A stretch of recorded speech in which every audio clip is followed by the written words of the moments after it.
I'm head of Joshi Advocates. Thank you very much for joining us in this video. Part Suitability, just released by the Home Office today, 11th of November 2025. So the next 5 minutes we'll look at what is it, what is the change, and how you can be stronger going forward, right? So one, suitability is in the second section when the Home Office looks at the application as a whole. So the application is assessed in 3 stages. One is eligibility. Did the applicant fill out the correct application form, pay the correct fees? Yes, tick. Second section, suitability, the applicant's character, conduct, behavior.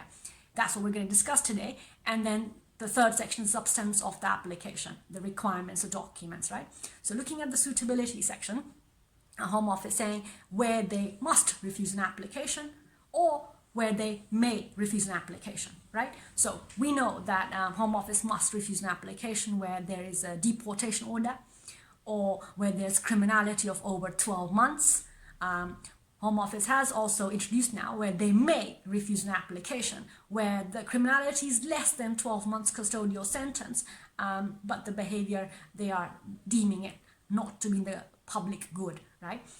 Or the person has a persistent offender history. So small offenses, but over a particular period of a short time, for example. So here's Home Office thinking we may refuse the application.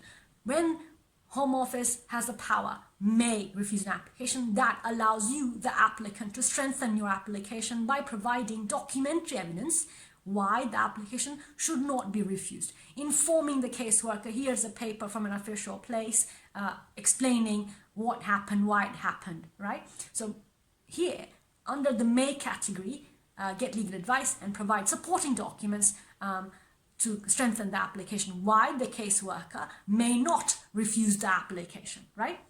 Now, a second section here, Home Office saying they must refuse an application where someone applies within the entry ban relevant time.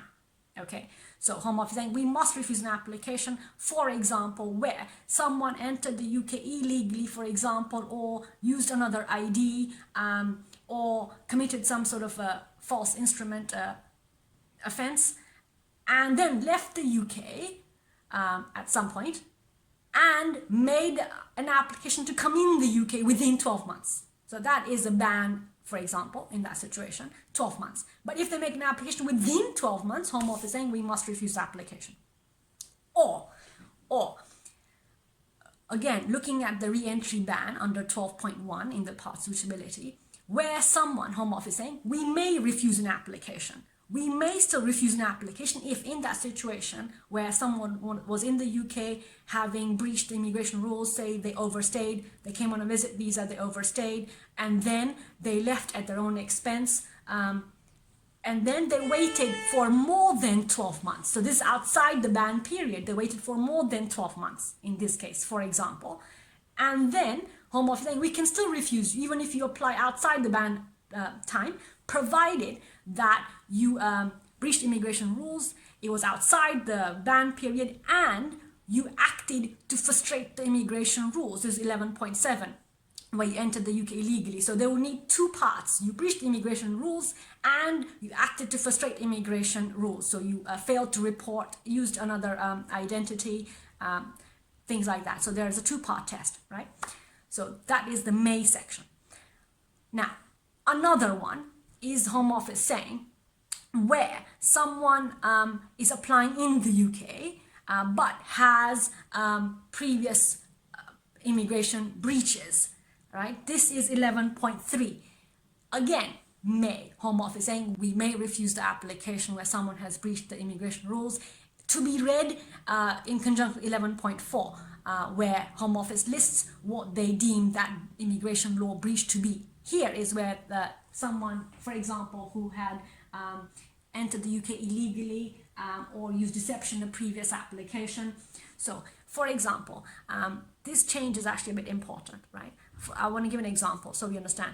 Imagine someone comes in the UK and has, say they came in the UK unlawfully, right?